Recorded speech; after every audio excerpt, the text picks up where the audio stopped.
New virtual reality system at the North Texas VA will put veterans right back on the battlefield. The VA in Dallas is one of about a dozen across the country to receive the new Bravemind system.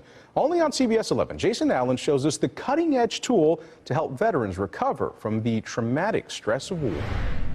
Maybe they were on a crowded Iraqi street, or maybe in a rural Afghan village. But for as many as 30% of veterans, something happened they are hiding from to this day, and the Bravemind system is designed to take them back there. We're trying to help patients to confront and reprocess difficult emotional memories, but in a safe place. The system Dr. Skip Rizzo has developed for 15 years is being introduced to clinicians at the North Texas VA this week, so they can use it with their post-traumatic stress patients. Traditionally, they ask patients to imagine the scenario they're troubled by. Bravemind, as I found, puts them in the middle of it, what they could hear that day, what the weather was like.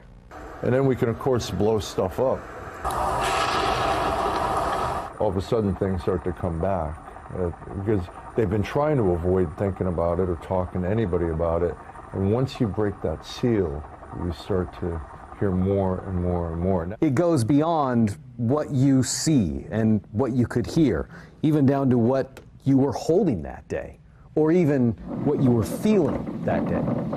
Charitable organization Soldier Strong has donated Bravemind to 13 VAs, including 3 in Texas. And that real-world use is expected to help develop the system even further.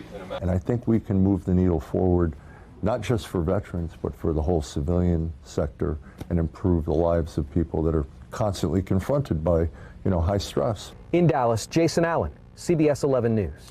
The North Texas VA has about 1,000 new PTSD referrals each year. Developers are also working on expanding the therapy of victims of military sexual trauma, first responders, and even athletes dealing with adversity.